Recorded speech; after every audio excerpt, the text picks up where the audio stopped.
حضور سیدنا غوث العظم اپنے قصیدہ غوثیہ میں فرماتے ہیں، غوث پاک فرماتے ہیں لِكُلِّ وَلِيٍّ قَدَمٌ، کہ اللہ نے ہر ولی کو ایک قدم دیا۔ قدم کا معنی ہوتا ہے نمونہ، اسوہ، طریقہ زندگی، طریقہ جیسے حضرت مجدد الفسانی سے پوچھا گیا آپ کو کس نبی کا قدم دیا گیا؟ کہا قدم موسیٰ مجھے ملا ہوا ہے کہ میں ایک فرعون سے ٹکرایا، بادشاہ اکبر اور اس کا بیٹا جو تھا کیا نام، جہانگیر سے ٹکرا گئے حضرت مجدد الفسانی، ایک فرعون سے ٹکرائے۔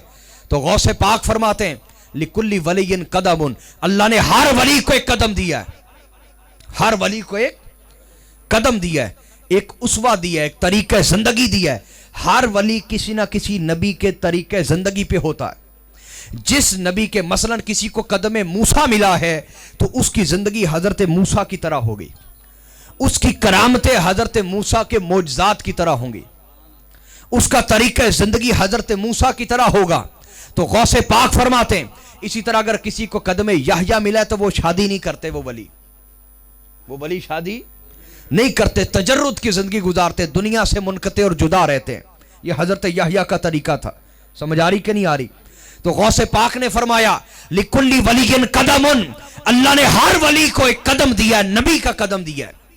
کسی کو اللہ نے قدم نوح عطا فرمایا، کسی کو اللہ نے قدم ابراہیم عطا فرمایا، کسی کو اللہ نے قدم اسماعیل عطا فرمایا، کسی کو اللہ نے قدم موسیٰ عطا فرمایا، کسی کو قدم ہارون عطا فرمایا، کسی کو اللہ رب العزت نے قدم زکریا عطا فرمایا، کسی کو قدم عمران عطا فرمایا، کسی کو قدم یحییٰ عطا فرمایا، کسی کو قدم عیسیٰ عطا فرمایا۔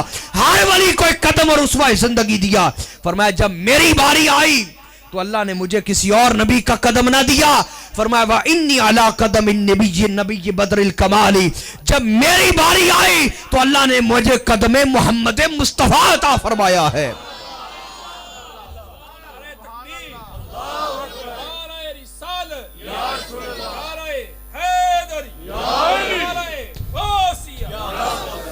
غوث پاک نے فرمایا اللہ نے مجھے قدم مصطفیٰ عطا فرمایا۔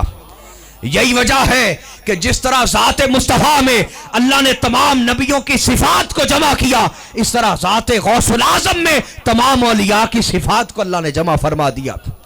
جس طرح ذات مصطفیٰ میں اللہ رب العزت نے تمام نبیوں کے معجزات کو جمع کیا، اس طرح غوث العظم کی ذات میں تمام ولیوں کی کرامات کو جمع فرما دیا۔ جس طرح ذات مصطفیٰ کو اللہ رب العزت نے سب سے بڑھ کر معجزات عطا فرمائے، اس طرح غوث العظم کو کثرت کرامات عطا فرمائی۔ جس طرح ذات مصطفیٰ کو اللہ نے کثرت امت عطا فرمائی، اسی طرح ذات غوث العظم کو کثرت مریدین عطا فرمائے۔ یہی وجہ کہ غوث العظم نے فرمایا ہر ولی کا سورج ولایت چڑھا، آفتاب ولایت چڑھا، اس کی موت کے ساتھ غروب ہو گیا۔ ہمارا آفتاب ولایت جب سے چڑھا ہے قیامت تک غروب نہیں ہوگا۔ اللہ رب العزت غوث العظم کی محبت میں زندگی اور موت عطا فرمائے، خاندان اہل بیت اور خاندان رسول سے عشق عطا فرمائے۔ حضرت شاہ ولی اللہ محدث دہلوی نے فرمایا اہل سنت کی پہچان عشق آل محمد اور تعظیم صحابہ ہے۔ اس پر قائم اور دائم رہیں اور وابستہ رہیں اور جمے رہیں اور جڑے رہیں۔ سمجھے کہ نہیں؟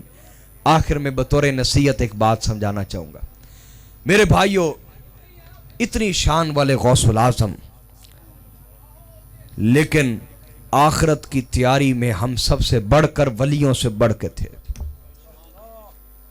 اور ہم جن کے پاس کوئی سند نہیں، کوئی گارنٹی نہیں، ہم غفلت سستی اور کاہلی میں سب سے بڑھ کر ہیں۔ اپنے گریبانوں میں جھانکیں میرے بھائیوں، میرے بزرگوں، موت کا وقت قریب ہے، نہ جانے کس موڑ پہ آ جائے۔ ذرا تصور کریں، تخیل میں لائیں، خیال میں لائیں اس بات کو۔ آج اگر ہمیں موت آ جائے کیا تیاری ہے میری اور آپ کی؟ نہ اعمال میں تیاری، نہ اخلاق میں تیاری، نہ ظاہر پاک نہ اندر پاک۔ اندر دنیا کی حرص، ہوس، محبت، طمع، لالچ، حسد، تکبر، نفرت،